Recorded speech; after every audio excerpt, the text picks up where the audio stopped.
السلام علیکم ورحمۃ اللہ وبرکاتہ۔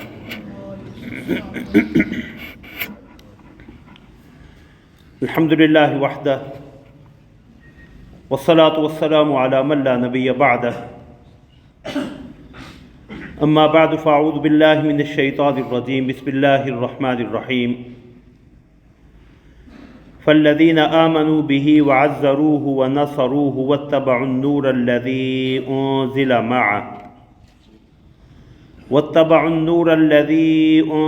معه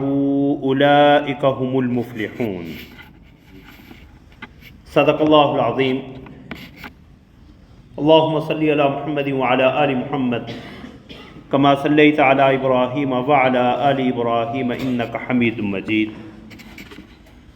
اللہم بارک علی محمد وعلی آل محمد کما بارکت علی ابراہیم وعلی آل ابراہیم انک حمید مجید۔ سبحانک لا علم لنا الا ما علمتنا انک انت العلیم الحکیم۔ رب اشرح لی صدری ویسر لی امری واحلل عقدۃ من لسانی یفقہوا قولی۔ اللہم انفعنا بما علمتنا وعلمنا ما ينفعنا وزدنا علما۔ اما بعد، حضرات محترم،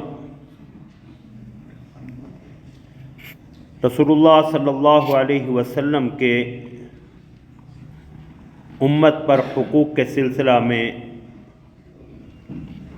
گزشتہ جمعہ حق نصرت اور اس کی اہمیت اور فرضیت کے حوالے سے گفتگو ہوئی تھی کہ اللہ رب العزت نے انبیاء الرسل کی نصرت، ان کا دفاع، ان کی امتوں کا فریضہ قرار دیا ہے، اور اللہ رب العزت نے قرآن کریم میں انبیاء الرسل کی نصرت اور امداد کی ذمہ داری خود اٹھائی ہے، اور رسول اللہ صلی اللہ علیہ وسلم کے خاتم النبیین ہونے کی حیثیت سے اللہ رب العزت نے رسول اللہ صلی اللہ علیہ وسلم کی نصرت کے ان مظاہر کو کئی جگہ بیان فرمایا ہے۔ پیغمبر صلی اللہ علیہ وسلم کی نصرت کے دو بڑے پہلو ہیں، یہ دو قسمیں ہیں۔ ایک رسول اللہ صلی اللہ علیہ وسلم کی ذات کی نصرت اور اس کا دفاع، اور دوسرا رسول اللہ صلی اللہ علیہ وسلم کے منصب کی نصرت و امداد اور حمایت۔ قرآن کریم نے رسول اللہ صلی اللہ علیہ وسلم کی ذات کی نصرت اور آپ کے منصب یا آپ کے دین کی نصرت، دونوں اعتبار سے رسول اللہ صلی اللہ علیہ وسلم کی نصرت و حمایت کی ذمہ داری کو بھی بیان فرمایا، اور اللہ رب العزت نے ان دونوں پہلوؤں سے رسول اللہ صلی اللہ علیہ وسلم کی نصرت کے مختلف مظاہر کو بھی قرآن کریم میں بیان فرمایا۔ واللہ یعصمک من الناس، اللہ آپ کو لوگوں سے بچائیں گے، محفوظ رکھیں گے۔ اور یہ حمایت، عصمت یا نصرت آپ کی ذات کے اعتبار سے بھی ہے۔ وَإِذْ يَمْكُرُ بِكَ الَّذِينَ كَفَرُوا لِيُثْبِتُوكَ أَوْ يَقْتُلُوكَ أَوْ يُخْرِجُوكَ وَيَمْكُرُونَ وَيَمْكُرُ اللَّهُ وَاللَّهُ خَيْرُ الْمَاكِرِينَ۔ ہجرت مدینہ کے حوالے سے کہ جب یہ کافر آپ کے بارے میں تدبیریں اور سازشیں کر رہے تھے کہ آپ کو قید کر ڈالیں، آپ کو معاذ اللہ قتل کر ڈالیں یا آپ کو یہاں سے نکال دیں، تو میں یہ اپنی چالیں چل رہے تھے اور اللہ اپنی تدبیر کر رہا تھا۔ واللہ خیر الماکرین، اور اللہ بہترین تدبیر کرنے والا ہے۔ یہ آپ کی ذات کی نصرت ہے۔